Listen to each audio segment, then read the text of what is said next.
नमस्कार, प्रणाम। मेरा नाम है ऋचा और बहुत बहुत स्वागत है आपका हमारे इस बेहद ख़ास कार्यक्रम बिहार बिहान में। कहते हैं कि स्कूल में हमने जो सीखा उसको भूलने के बाद जो हमारे पास बचता है वही शिक्षा कहलाती है। और आप अगर शिक्षा में अपना निवेश करते हैं तो वही सबसे बड़ा भुगतान होता है। इसलिए शिक्षित होना बहुत ही ज़रूरी है।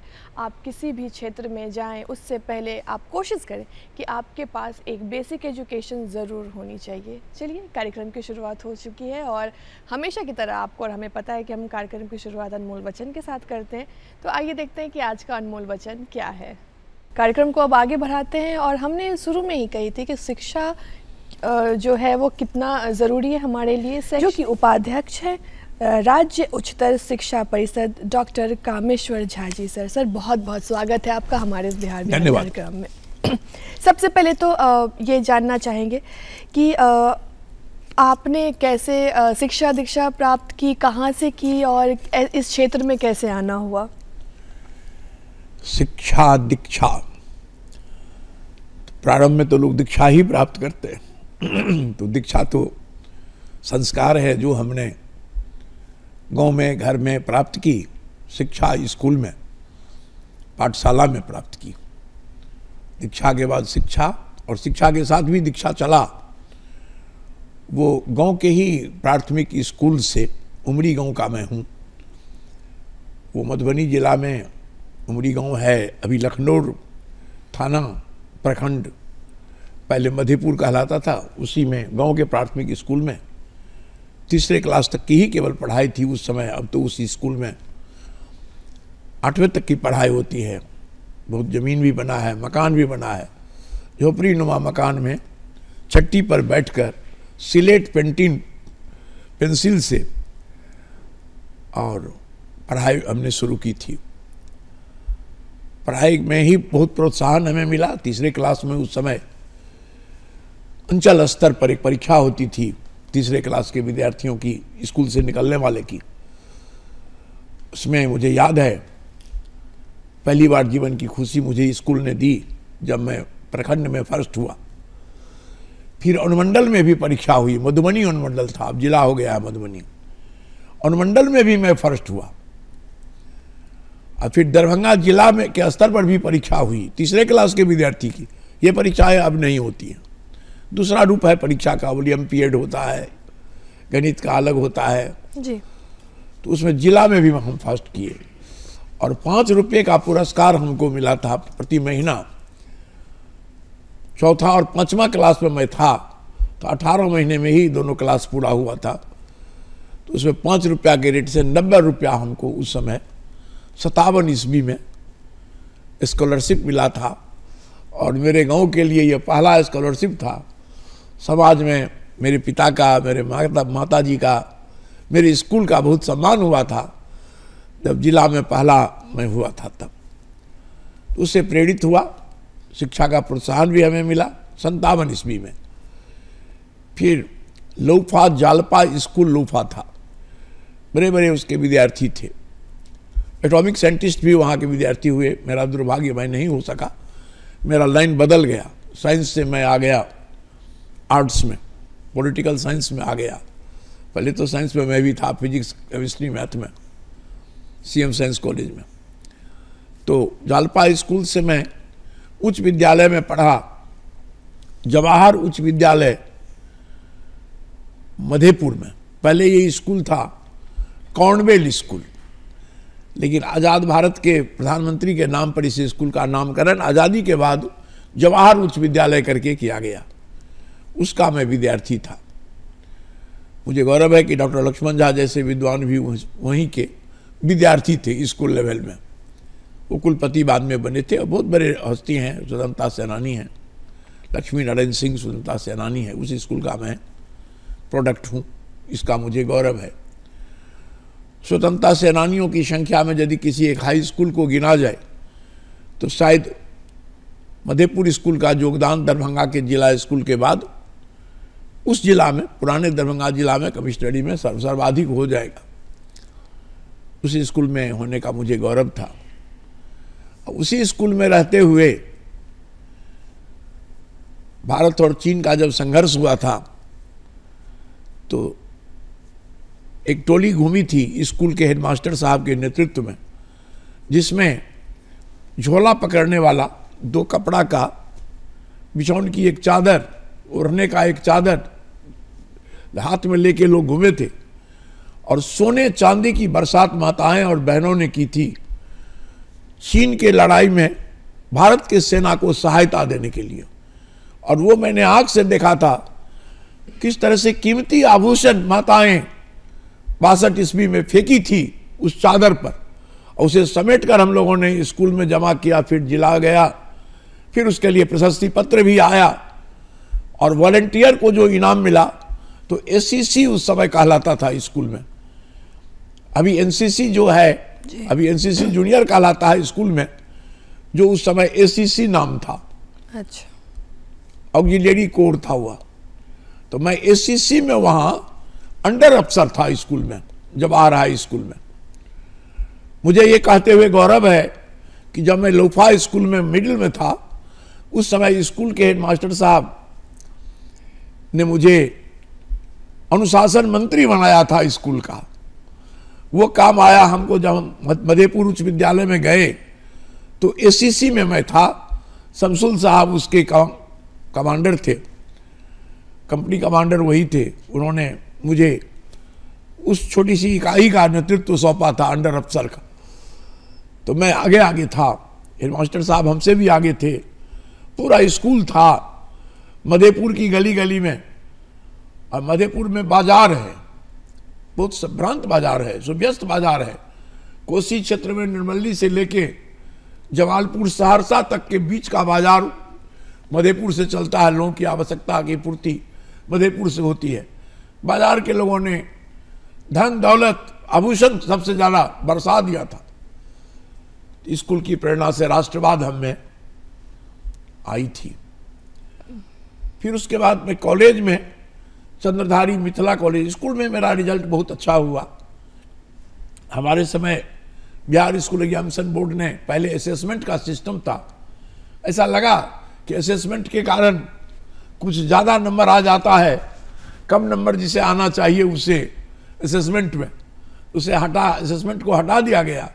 अब विशुद्ध परीक्षा पर परिणाम आने लगा।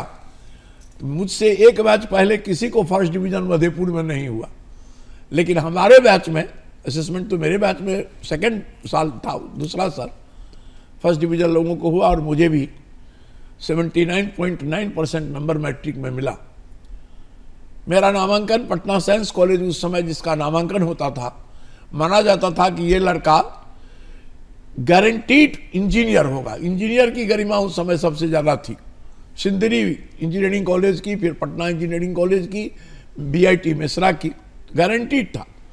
नहीं तो मेडिकल कॉलेज में पीएमसीएच और डीएमसीएच, यही 2 था, वहाँ होगा। मेरा तो एडमिशन बहुत आसानी से होता, मेरा तो लगभग 80% था, 2 पॉइंट कम। 63 तक का एडमिशन पटना साइंस कॉलेज में हुआ था। बहुत सारे लोग मुझे कहने वाले थे। मुझे थोड़ा, अब कहिए तो सुख है, लेकिन उस समय बहुत दुख के साथ जब मैं पटना साइंस कॉलेज नहीं गया तो अपनी विपन्नता पर मुझे रोना आया था। किसी तरह दरभंगा में मेरे मामा म्यूनिसिपैलिटी की स्कूल में टीचर थे, उनका सहारा लेके मैं सीएम कॉलेज दरभंगा में, चंदारी मेडिकल कॉलेज में, प्री यूनिवर्सिटी में मेरा नामांकन हुआ। नामांकन के समय प्रधानाचार्य थे डॉक्टर LK मिश्रा। यहाँ भी फिर मुझे प्रोत्साहन मिला। मेरे आवेदन पर तत्कालीन राजनेता, बाद में बिहार के एक मंत्री डॉक्टर नागेंद्र झा ने अनुशंसा की। मेरे रिजल्ट के आधार पर मुझे उन्होंने तेजस्वी कहा, प्रतिभाशाली कहा, और प्रधानाचार्य से अनुरोध किया कि मुझे किफ़ायत के साथ मेरा नामांकन करें। बस तो अगर किफ़ायत के साथ नामांकन मेरा हुआ। प्रधानाचार्य ने मेरी इंटरव्यू की और उन्होंने लिख दिया कि जो हम दे सकें उतना ही लेकर मेरा नामांकन किया जाए, और वही हुआ। मैं 23 रुपया दे सका। आमतौर पर फी उस समय 300 से कुछ ज़्यादा था। 23 रुपया मैं दे सका, वही मेरे पास था, 23 रुपया में ही मेरा नामांकन हुआ। कारण उसको एक्स्ट्रा चार्ज कहा जाता है, एक्स्ट्रा चार्ज से भी कम पर मेरा नामांकन हुआ और मैं पढ़ सका। फिर समाज का बहुत समर्थन, मेरे गांव के लोगों का समर्थन मुझे बहुत मिला। थोड़े दिनों के बाद स्कूल टीचर का भुगतान उस समय बड़ा अव्यवस्थित था, 2-4 महीने पर, 5 महीने पर, वो भी उस समय 52-54 रुपये का माहवारी भुगतान, वो भी 2-4-5 महीने पर होता था। तो लगा कि अब मेरी पढ़ाई अवरुद्ध हो जाएगी रहने खाने की समस्या के कारण। उस समय अपने गांव के 1-2 आदमी के साथ, एक विद्यार्थी के साथ, सीनियर के साथ मैं विजिट करने एक व्यक्ति से गया जी। उस समय क्रिकेट का मैच चल रहा था। क्रिकेट के मैच में पटौदी थे कैप्टन इंडिया के जी। उस संबंध में जिनके यहां मैं गया था, उनके बच्चे ने कुछ क्वेरी किया, क्वेरी का जवाब मैं दिया। मेरे द्वारा क्वेरी का जवाब देने के बाद जी। उसके गार्जियन घर से दौड़ के आए, मेरा जवाब सुन रहे थे जवाब। उन्होंने मुझसे आग्रह किया कि आप कहाँ रहते हैं, क्या करते हैं, मेरे इस बच्चे को आप अंग्रेजी पढ़ा दीजिए, हिंदी पढ़ा दीजिए। और उस बच्चे को पढ़ाने के लिए उन्होंने अपने घर में एक रूम मुझे दे दिया जी। भोजन वगैरह की आश्वासन। और वहीं से मैंने दरभंगा में कॉलेज में अपना अध्ययन आसानी से 4 महीने के संघर्ष के बाद, 4-4.5 महीने के संघर्ष के बाद वहीं से मैंने शुरू किया। जिसको मैंने पढ़ाया वो आजकल मिथिला विश्वविद्यालय में स्पोर्ट्स का भी इंचार्ज है, जूलॉजी डिपार्टमेंट का अध्यक्ष है और मिथिला विश्वविद्यालय में का क्रिकेट में और तरस के खेल में पताका फहरा रहा है पूरे भारतवर्ष में। इसका मुझे गौरव है जी। और फिर इसी तरह से जब वो पढ़ लिख लिया, उसके बाद से स्थान बदल बदल कर संघर्ष करते हुए मैं उस समय पोस्ट ग्रेजुएट में पहुंचा चंद्रधारी मिथिला कॉलेज दरभंगा से। जिस समय IAS नागमणि नामवर नाम है, उसे हमारी पीढ़ी के लोग 72-73 के लोग नहीं भूल पाते हैं। उस IAS को एक बड़ा नाम था और परीक्षा की कदाचार को, फ्री फॉर ऑल वाली परीक्षा चलती थी, बड़े पैमाने पर चोरी चलती थी, उसे उन्होंने रोक दिया और स्वच्छ परीक्षा लेना शुरू किया। हमसे एक बैच पहले पुनः 90% लड़कों ने ड्रॉप कर दिया उनके डर से, उनके नाम पर। लेकिन तुरंत जब परीक्षा हुई, मेरा टर्न आया, तो मैंने परीक्षा दी। बिहार विश्वविद्यालय के वो कुलपति थे, मैं फर्स्ट क्लास फर्स्ट हुआ। स्वर्ण पदक प्राप्त करने का अधिकार मुझे मुजफ्फरपुर में था, गोल्ड मेडल। लेकिन संजोग कहिए कि उसी साल मिथिला विश्वविद्यालय की स्थापना हो गई। तो मेरा परीक्षा तो मेरी हुई थी बिहार विश्वविद्यालय में, लेकिन परीक्षा फल मेरा प्रकाशित हुआ मिथिला विश्वविद्यालय से। फर्स्ट क्लास फर्स्ट तो रहा ही, और ज़्यादा वहाँ रहते तो 2 फर्स्ट क्लास होता लोगों को, यहाँ आए तो अकेले मेरा फर्स्ट क्लास हुआ। कुछ दिनों के बाद कुलपति महोदय को किसी ने सलाह दिया, तो मैं सिविल सर्विस की परीक्षा देने आया था पटना, तैयारी में था, लेकिन बीमार भी मैं हो गया था। पेट में दर्द हुआ था, भयानक बीमारी हुई, बाद में ऑपरेशन भी हुआ उसका। तो वहां से कुलपति ने मुझे एक प्रधानाचार्य को भेजा बुला भेजने के लिए। और मिथिला विश्वविद्यालय ने मुझे बुलाया कि आप आकर यहाँ लेक्चरर बनिए। और मैं गया, एक औपचारिकता VC के द्वारा नियुक्ति की एक इंटरव्यू, एक विज्ञापन, एक इंटरव्यू की औपचारिकता के बाद मुझे चंद्रधारी मिथिला कॉलेज में मेरे गुरु के स्थान पर, जो गुरु प्रधानाचार्य बन गए थे उस समय, बने थे गया कॉलेज, गया का प्रधानाचार्य डॉक्टर विश्वनाथ बजाज, उनके स्थान पर एक पढ़ाने वाले की जरूरत थी, लोक प्रशासन पढ़ाने वाले की, राजनीति शास्त्र विषय में। तो मुझे आग्रहपूर्वक उस कॉलेज में, चंद्रधारी मिथिला कॉलेज में बहाल किया गया। वहाँ मैं लेक्चरर हुआ। वहीं से फिर बिहार लोक सेवा आयोग में इंटरव्यू हुई, फिर वहाँ से मैं चुना गया। अकेले मेरे नाम की अनुशंसा हुई और मुझे अस्थायी वहाँ पर लेक्चरर बनाया गया। वहाँ मैं 74 से, इस तरह 1 मार्च 74 से 81 तक लेक्चरर रहा। वहाँ से फिर रीडर की इंटरव्यू हुई जी। रीडर के इंटरव्यू में एक ही पद था, कई आवेदक थे, बड़े बड़े अनुभवी आवेदक भी थे, लेकिन चुनाव मेरा हुआ तो मैं पोस्ट ग्रेजुएट डिपार्टमेंट में चला गया रीडर बनकर दरभंगा में। वहां मैं रीडर रहा, कुछ दिनों तक रीडर रहा जी। उसके बाद प्रधानाचार्य में राजभवन से एक आदेश हुआ कि जो उपाचार्य हैं विधिवत नियुक्त अथवा यूनिवर्सिटी प्रोफेसर हैं विधिवत नियुक्त, उन्हें बड़े पैमाने पर 80 ईस्वी में कॉलेजों का अंगीभूतीकरण हुआ था और वरीयता की भी समस्या जगह जगह थी जी। तो उस समय के कुलाधिपति ने ये पत्र भेजा कि रीडर प्रोफेसर को बना दीजिए प्रिंसिपल। तो मुझे प्रिंसिपल बनाकर हर्षपति सिंह कॉलेज मधेपुर, जिस क्षेत्र में मेरा घर था, जहां से मैंने मैट्रिक भी किया था, वहां प्रधानाचार्य बनाकर भेजा गया। आपने किया तो फिर आपका इस क्षेत्र में राज्य उच्चतर शिक्षा परिषद में एज ए उपाध्यक्ष आप कैसे आए? वो पृष्ठभूमि उसकी है वही प्रधानाचार्य वाली जो मैंने कहा जी। मधेपुर कॉलेज में मैं बना। मधेपुर के बाद पुनः मैं प्रधानाचार्य ही कई जगह बना, मधुबनी में बना, GD college, Ganesh Datt college Begusarai में बना, सीएम कॉलेज दरभंगा में बना, समस्तीपुर कॉलेज में बना। तो 30 वर्ष में प्रधानाचार्य रहा। बिहार सरकार को एक ऐसे व्यक्ति की खोज थी जो विश्वविद्यालय प्रोफेसर के ग्रेड में हो और शैक्षणिक प्रशासन का उसको अनुभव हो। इस सिलसिले में मुझे था, कोई दरखास्त तो मैंने नहीं किया, लेकिन मुझे बिहार के मुख्यमंत्री की ओर से 13 ईस्वी में मैं रिटायर्ड हुआ महारानी रमेश्वरी महिला कॉलेज दरभंगा से प्रिंसिपल के रूप में। 65 वर्ष की आयु में मैं रिटायर्ड हुआ। तो मुझे मुख्यमंत्री बिहार की ओर से बुलाया गया बात करने के लिए। मैंने बात किया। उससे पहले सरदार पटेल पर मेरी एक किताब थी, प्रैग्मेटिज्म ऑफ सरदार पटेल। उस किताब का विमोचन 2011 में श्री नीतीश कुमार जी ने किया था। उन्हें यह स्मरण था। सरकार में स्तर में कई नामों का पैनल तैयार हुआ, उसमें मेरा भी नाम था। तो उन्होंने मुझे बुलाया, हमसे बात की। तो ये संस्था बिहार में पूरी तरह बनी नहीं थी, बनी ही थी।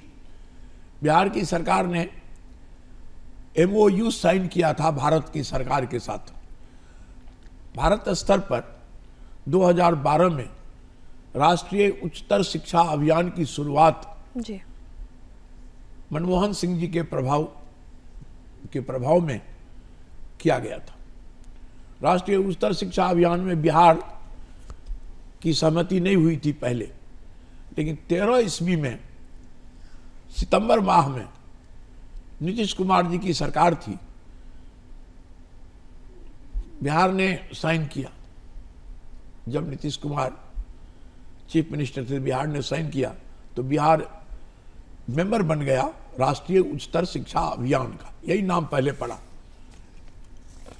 तो पहला जब गठन हुआ बिहार में, तो उसमें अध्यक्ष तो होते हैं शिक्षा मंत्री, उपाध्यक्ष होते हैं कोई शिक्षाविद, प्रशासनिक अनुभव वाले। उसमें मेरी नियुक्ति हो गई। 5 वर्ष के लिए मेरी नियुक्ति हुई। ये लिखा जाता है 5 वर्ष। कुलपति के ग्रेड में वाइस चांसलर का वेतनमान और सुविधाओं के साथ ये पद है। उस पर मेरी नियुक्ति की गई, मैं नियुक्ति किया।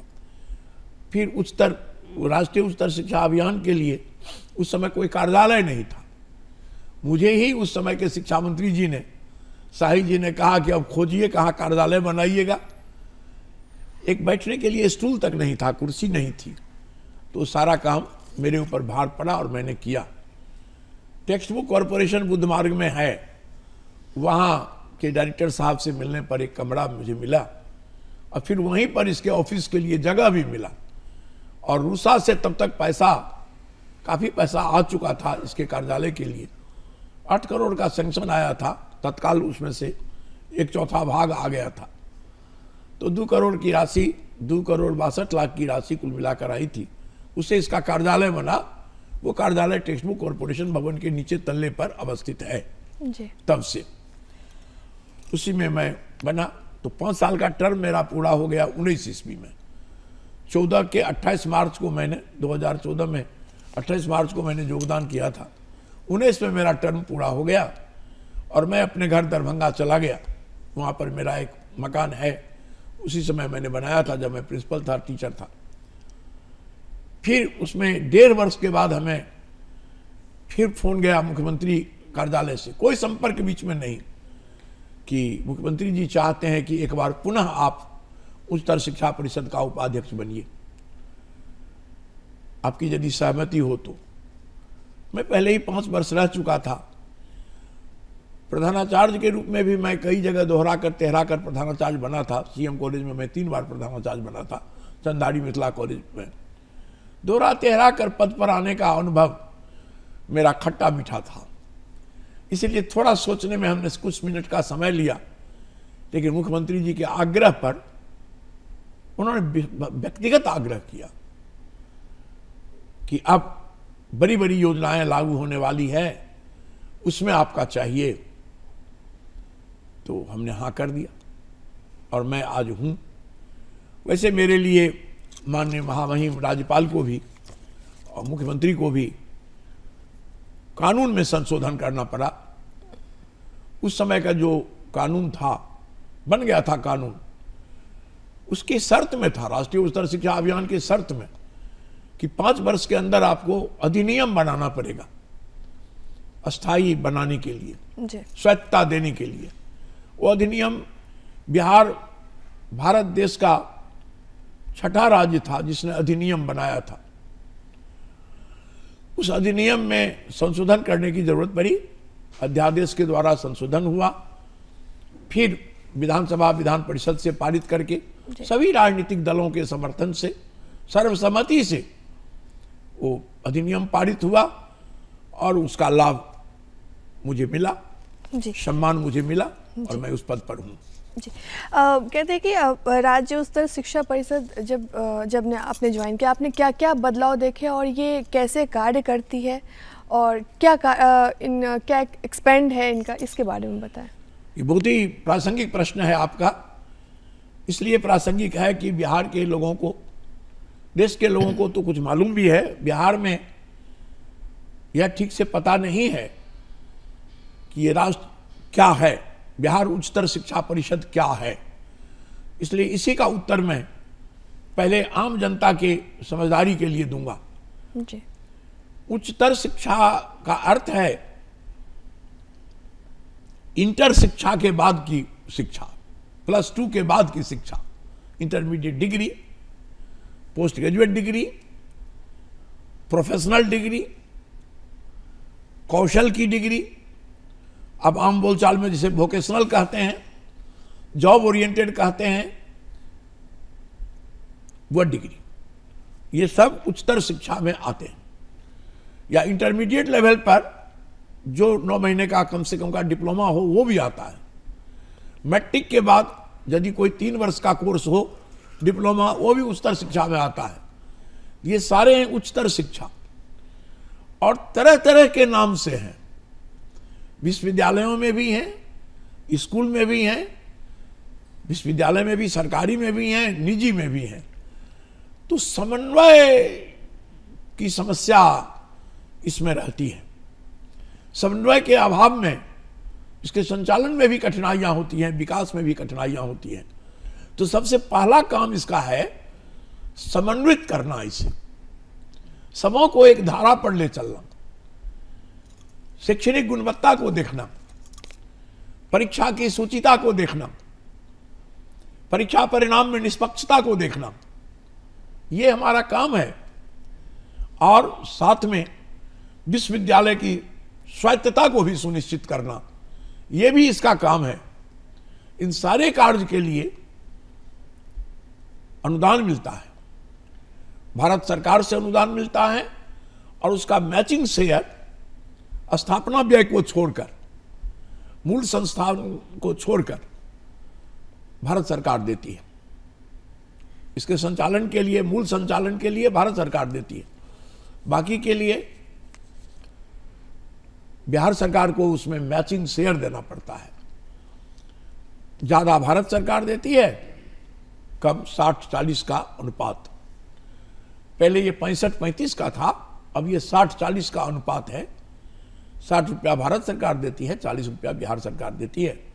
उससे इसका संचालन होता है और विकास का काम होता है। काम है इसका समन्वय, मैंने कहा। साथ ही अलग अलग विश्वविद्यालय, अलग अलग महाविद्यालय अलग अलग तरीके से कोर्स चलाकर पढ़ा रहे थे। विश्वविद्यालयों को करिकुलम बनाने का अधिकार है।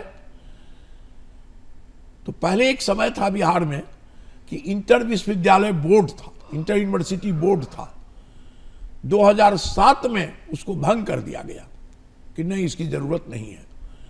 तो इंटर यूनिवर्सिटी बोर्ड भी कुछ काम करता था, परिनियम बनाने का काम, परिनियम बनाने का काम, उसके साथ विनियम बनाने का काम। और एक शब्द होता है विश्वविद्यालय के कोर्स में, जो शब्द लोगों को थोड़ा अटपटा भी लगता है और कभी कभी समझ में नहीं आता है, ऑर्डिनेंस बनाने का काम। शिक्षा में जो हम कुछ पढ़ाते हैं तो उसमें रेगुलेशन तो लोग जानते हैं कि रेगुलेशन बनता है, विनियम बनता है, लेकिन उसमें ऑर्डिनेंस भी बनता है, ये लोग नहीं जानते। ये काम इंटर यूनिवर्सिटी बोर्ड करता था, सलाह देता था गवर्नर को, कुलाधिपति को, बिहार सरकार को, दोनों को। उस साथ में बंद हो गया तो एक रिक्ति हो गई, एक वैक्यूम हो गया, वैक्यूम उस काम को करने के लिए। वो काम भी इसी को सौंपा गया है। राज्य उच्चतर शिक्षा परिषद का जब अधिनियम बना तो बिहार की सरकार ने इंटर यूनिवर्सिटी बोर्ड का जो काम था वो काम इसे सौंप दिया। तो एक तो जो राष्ट्रीय उच्चतर शिक्षा अभियान था उसके जो कार्य थे, विकास का कार्य, स्वायत्तता देखने का काम, गुणवत्ता बढ़ाने का काम, और शैक्षणिक संस्थानों में ऐसा महसूस हुआ 12 के पहले जो कुछ पहले पुराने जो उद्देश्य थे उसकी पूर्ति नहीं हुई। ये प्रासंगिक है आज याद दिलाना कि 1986 ईस्वी में भारत में नई शिक्षा नीति, जिस समय राजीव गांधी प्रधानमंत्री थे, तो उन्होंने लागू करने की कोशिश की थी। उन्होंने इसकी घोषणा की और लागू करने की कोशिश की। उसी में नवोदय विद्यालय है, आज भी उसका एक नवोदय विद्यालय सफल हुआ। बाकी वह योजना धीमी चली या धीमी चलती रही। उसे फिर तीव्र गति लाने के लिए भारत की उस समय की जो सरकार थी, यूपीए की सरकार कहलाती थी, उसने कोशिश की राष्ट्रीय उच्चतर शिक्षा अभियान। तो राष्ट्रीय उच्चतर शिक्षा अभियान पहले एक बना 12 से 17 के लिए, बिहार उसमें सहभागी हुआ 13 से लेकर 17 तक। फिर जब वो पूरा हो गया तो उसकी सफलता थी, अच्छी थी, अनुदान मिला, कॉलेजों को, विश्वविद्यालयों को अनुदान मिला। फिर उसके बाद राष्ट्रीय उच्चतर शिक्षा अभियान 2 बना, जो 17 से चला, 18 से 23 के लिए, 18 से 23 चला 5 वर्ष के लिए। 23 के बाद रिक्तता थी, लेकिन माननीय प्रधानमंत्री, वर्तमान प्रधानमंत्री श्री नरेंद्र मोदी जी ने इसका गहन अध्ययन कराया और उन्होंने इसमें थोड़ा संशोधन करके, बिल्कुल उनकी छाप है इस पर, वो जो भारत बनाना चाहते हैं 47 तक, महान भारत की जो उनकी परिकल्पना है, उसको साकार करने के लिए उन्होंने प्रधानमंत्री उच्चतर शिक्षा अभियान नाम से उसी को प्रवर्तित कर दिया। आगे शिक्षा नीति के बारे में क्या बदलाव हुए हैं बिहार में? सर, पुनः स्वागत है आपका और इस विषय में जानना चाहेंगे। पीएम ऊषा को पॉपुलर बनाने में हम लोग लगे हुए हैं, लोकप्रिय बनाने में। लेकिन एक बात मैं यहाँ जोड़ना चाहूँगा कि परिकल्पना राष्ट्रीय उच्चतर शिक्षा ये अभियान की मनमोहन सिंह जी ने की थी। राजीव गांधी ने नई शिक्षा नीति में स्वप्न देखा था। ये एक बहुत मार्मिक बात है कि उस समय के 86 के कार्यक्रम में जो अभाव रह गया या 12 में जो परिकल्पना की गई, उसे मूर्त रूप देने का काम हमारे वर्तमान प्रधानमंत्री जी की सरकार जो 14 में शुरू हुई, इसने शुरू किया और वो इसका कायाकल्प कर रहे हैं प्रधानमंत्री उच्चतर शिक्षा अभियान के रूप में। ये मेरी दृष्टि में बहुत ही श्रेयस्कर बात है। और यदि हम लोग अंग्रेजी में एक शब्द कहते हैं कंटिन्यूटी एंड चेंज, परंपरता, निरंतरता भी रहे और परिवर्तन भी हो, तो निरंतरता एक सरकार से दूसरे सरकार में अच्छे कार्य को ले चलने का, जी। उसकी कमियों को दूर करने का निरंतरता होता है। तो निरंतरता और परिवर्तन का, समृद्धि का, विकास का परिचायक है यह प्रधानमंत्री उच्चतर शिक्षा अभियान। और पहले भी था हमारा रूसा 1, रूसा 2। पहले मैं ये बता दूं, इसके लिए विस्तृत संगठन बन गया है हमारे उच्चतर शिक्षा अभियान के तहत। इसमें सेक्रेटरीज की नियुक्ति हुई है, इसमें सीनियर आईएएस इसके जी। प्रोजेक्ट डायरेक्टर होते हैं, 3 डिप्टी सेक्रेटरी होते हैं, एक परियोजना की डिप्टी सेक्रेटरी होती हैं, जी। एक समन्वय के डिप्टी सेक्रेटरी होते हैं और एक प्रशासन के डिप्टी सेक्रेटरी होते हैं, जो हैं हमारे यहाँ। पूरा एलेबोरेट पद सृजन हुआ है बिहार सरकार के द्वारा भी। 22 पद हमारे यहाँ सृजित हैं। और हम सभी लोग एक नज़र रखते हैं उन संस्थाओं पर जिसको अनुदान देते हैं। तो रूसा 1 में भी हम लोगों ने अनुदान दी। कुल मिलाकर 72 संस्थान बिहार में ऐसे हैं, 7 विश्वविद्यालय और 65 कॉलेज, जिनको हम लोगों ने कम से कम जिसको अनुदान दिया उसको 2 करोड़, ज्यादा को 4 करोड़, विश्वविद्यालयों को 20 करोड़, ये हम लोग अनुदान दिए। और आप इसी से पैमाना लगाइएगा कि काया उतने संस्थानों में कोई जाकर देख ले कितना स्वरूप बदला संसाधन का। हम लोगों ने मौलिक संसाधन के लिए, अवसंरचना के लिए दिया था। सब जगह कंप्यूटर बड़ी संख्या में आई, स्पोर्ट्स के सामान आए, लाइब्रेरी का डिजिटलाइजेशन हुआ, किताबें पहले जैसे तैसे रहती थी अब सब कंप्यूटर में हैं, लेबोरेटरीज के लिए इक्विपमेंट्स आए नए नए, और बहुत सारे कार्य जैसे हुए। पुराने संस्थान थे तो उनका रिपेयर और रिनोवेशन हुआ, उसके लिए कम से कम हम लोगों ने दिया तो 60 लाख दिया। पुराने की मरम्मती के लिए, रंग रोगन के लिए कहिए तो चमक दमक बढ़ी जी। और संस्थान देखने में आ रहे हैं। हम लोगों ने जो अनुदान दिया उसका सबसे बड़ा एक तत्व है जो लोगों की नजर में आना चाहिए कि समाज में जो निर्बल वर्ग है, सबसे निर्बल तो महिलाएं हैं ही अभी भी, अनुसूचित जाति के लोग, अनुसूचित जनजाति के लोग हैं, जो दिव्यांग हैं वे हैं। हमारे रूसा ने अनुदान का 1% पहली बार 30 लाख रुपया रूसा 1 में हम लोगों ने हर संस्था को दिया कि आप इक्विटी में लगाइए, उसको हम लोग कहते हैं न्यायता में लगाइए, निर्बल वर्ग के सेवा में लगाइए। मतलब लड़कियों के लिए शौचालय बनाइए, वेंडिंग मशीन लगाइए। वेंडिंग मशीन आज बहुत जगह हैं, या तो हमारे अनुदान से हैं या हमारा देखा देखी है। और जहां हम लोग रूसा से, रूसा 1 से नहीं दे सके, वहां वर्तमान सरकार को हम लोगों ने कहा कि आप संस्था को इस लाइन पर पैसा दीजिए, वेंडिंग मशीन लगाने के लिए, स्कूल में भी दीजिए, और दिया गया। तो एक आधुनिकता भी, मॉडर्नाइजेशन भी, जरूरत भी है बच्चियों को।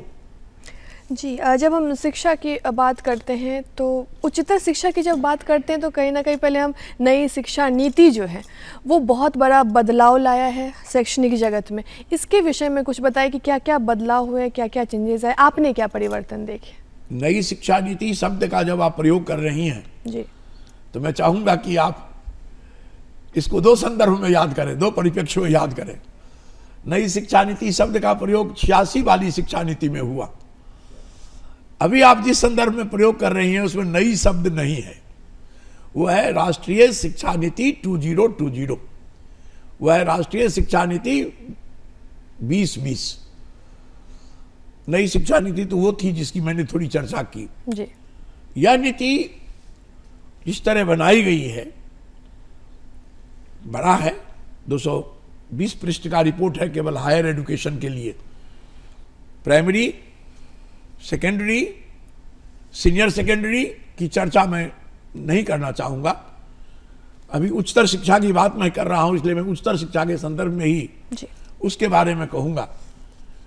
इसके जो लक्ष्य हैं वो लक्ष्य अगर समाज ने सहयोग किया, वो लक्ष्य पूरे अगर हों, तो मैं कोई अतिरंजित बात नहीं कह रहा हूं। 2037 का जो भारत को महान बनाने का लक्ष्य है, भारत के नवोदय का लक्ष्य है, भारत के संपूर्ण क्रांति का लक्ष्य है, उसको ये शिक्षा नीति लागू करेगी, पूरा करेगी। क्योंकि इसमें बहुत सी मौलिक बातें सोची गई हैं। मैकॉले की शिक्षा पद्धति जब अंग्रेज के समय में थी, उसने जो त्रुटियां छोड़ी क्लर्क बनाने की भावना से, वो शिक्षा पद्धति थी भारत के लोगों को क्लर्क बनने के लिए, किरानीगिरी के लिए तैयार करना, या फिर उसमें जो बहुत पटु निकले, प्रतिभाशाली निकले, उसको अपना अधिकारी का नाम देकर, ICS का नाम देकर, IPS का नाम देकर उनसे औपनिवेशिक सेवा लेना। उस लक्ष्य को हम लोगों ने अभी तक दूर नहीं किया था। ये जो 2020 की शिक्षा नीति हुई जी, और बहुत आंशिक रूप में 1986 की शिक्षा नीति जो बनी नई, जिसको कहते हैं, इसका लक्ष्य है सच्चे अर्थ में शिक्षा प्रदान करना। आपने अपनी भूमिका में आज एंकर के रूप में शिक्षा की जो परिभाषा दी शुरू में, वही शिक्षा की सही परिभाषा है जो आपने कहा था। मैं आपको धन्यवाद देता हूं। अब सारस्वत संतान हमें प्रतीत होती हैं, वही शिक्षा की सही परिभाषा है। और ये वर्तमान शिक्षा नीति उसी को लक्ष्य बनाकर आगे बढ़ रही है। सबसे बड़ा लक्ष्य तो इसमें सामाजिक उत्थान का लक्ष्य है। यह लक्ष्य कि हमारी बड़ी तादाद में हमारे लोग पढ़ने नहीं आते हैं, साक्षर नहीं है। इसका पहला लक्ष्य है 50% तक कम से कम हमारा ग्रॉस इनरोलमेंट रेशियो हो। हमारा सकल नामांकन अनुपात 35 ईस्वी के पहले, 2035 के पहले 50% जरूर होना चाहिए। हमारे पढ़ने वाली आबादी का 50% जरूर उच्चतर शिक्षा में पहुंचे, ये इसका एक लक्ष्य है। इसका दूसरा लक्ष्य है कि जो कोई जहां है, नौकरी में है, व्यापार में है, उद्यम में, जिस तरह भी हैं, अगर उन्हें कभी मन में आता है कि हम पढ़ें, तो उनके लिए दरवाजा खुला हो।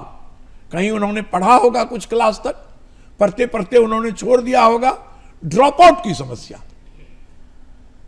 क्षरण की समस्या होती है। हम पढ़ लिए, और खासकर आप तो प्रबुद्ध महिला हैं, इसलिए आप बेहतर समझेंगी कि किशोरी से युवती बने भी नहीं कि विवाह हो गया, विवाह हुआ, फिर संतान हुआ। अब संतान की सेवा के लिए, परिवार को के संचालन के लिए पढ़ाई में बाधा आ गई, आपने ड्रॉप कर दिया। इसकी कोई योजना नहीं थी कि यदि कोई ड्रॉप कर दे और फिर उसके बच्चे जब 5-7 वर्ष के हो जाएं, स्वयं स्कूल जाने लायक हो जाएं, जब मां पर बहुत भार नहीं रहे, उस समय फिर अगर हम चाहें उसी क्लास से शुरू कर देने के लिए, तो हमारे लिए सुविधा हो। ये नई शिक्षा, हमारी जो शिक्षा आज की है 2020 की नीति, इसने इस चीज को शुरू किया। एंट्री और एग्जिट, उसको कहते हैं कि हम छोड़ दिए अब फिर हम एंट्री ले लेंगे। तो एंट्री और एग्जिट में इतनी उदारता दुनिया में कहीं भी नहीं है जितनी उदारता यहां है। जिस भी मजबूरी में आपने छोड़ दिया हो, या फेल ही करके आपने छोड़ दिया हो, तो फिर आप पढ़ाई शुरू कर सकते हैं। और ये नहीं कि वहीं जाकर पढ़ाई शुरू करनी है जहां हम करते थे। वहां तो आपका मैके था, तो आप पढ़ाई करती थी। ससुराल कहीं और हो गया, वहां भी आप पढ़ाई का शुरू कर सकती है, नजदीक में यदि हो। और संस्थान के स्थापना के लिए हर जगह तो हायर एजुकेशन के इंस्टीट्यूशन है नहीं, उच्चतर शैक्षणिक संस्थान हर जगह नहीं है, लेकिन हर जगह हो, इसके लिए इसमें ऑल इंडिया सर्वे का प्रावधान किया गया कि हर साल इसका सर्वे किया जाएगा all India survey of higher education कि कहाँ घनत्व कितना है शिक्षा का। जी 1 लाख लोगों पर कम से कम एक हायर एजुकेशन बने, संस्थान बने, इसके लिए इसमें प्रावधान किया गया, अनुदान दिया गया और प्रेरणा दी गई कि आप स्थापित कीजिए। पूर्ण नहीं हुआ है, लेकिन बिहार ने भी इस दिशा में तरक्की की है। जी, और शिक्षा एक ऐसा विषय है कि जिस पे अगर हम बात करते रहें तो बहुत सारी चीज़ें जो है कम पड़ जाती हैं, है ना सर? क्योंकि अब हमारे पास समय की सीमा भी है और वक्त हो चला है अब विदा लेने का। लेकिन चलते चलते अगर आप दर्शकों को कुछ कहना चाहें तो। दर्शकों से हम कहना चाहेंगे कि ये हमारी जो नई शिक्षा नीति है, नई ही है, चूंकि हर तरह से नई है, उसमें अपने बच्चों की गुणवत्तापूर्ण शिक्षा के लिए स्थानीय शैक्षणिक संस्थान के साथ सहयोग करें। बच्चों को वर्ग करने के लिए अवश्य भेजें। यह देखा जा रहा है कि हम लोगों ने CBCS की प्रणाली लागू की है नई शिक्षा नीति में, चॉइस बेस्ड क्रेडिट सिस्टम हम लोगों ने लागू किया। तो विगत 5 वर्ष पहले की जो समस्या थी कि बच्चे क्लास करने नहीं आते थे, वो दूर हो गई।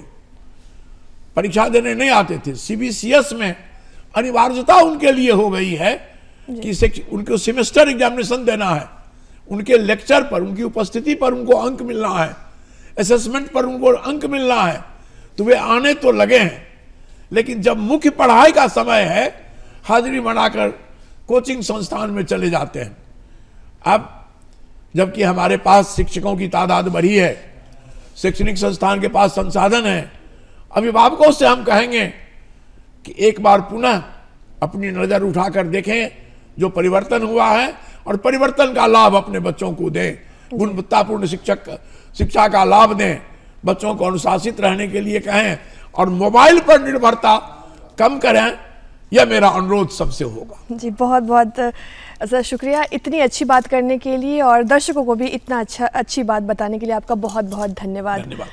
दूरदर्शन को भी मेरी ओर से धन्यवाद कि मुझे अपने मन की बात कहने का अवसर दिया। जी, मैं समझता हूँ दूरदर्शन धन्यवाद का पात्र है। जी, बहुत बहुत शुक्रिया। और दर्शकों से अब एक अनुरोध की कैसा लगा आपको हमारा कार्यक्रम, ज़रूर ख़त लिख के हमें बताएं। तो हमारा पता नोट करें। हमारा पता है बिहार बिहान दूरदर्शन केंद्र, फ्रेजर रोड, पटना 80001। हमारा ईमेल एड्रेस है director@ddkpatna@gmail.com। दीजिए इजाज़त, कल सुबह फिर मुलाकात होगी, तब तक के लिए नमस्कार।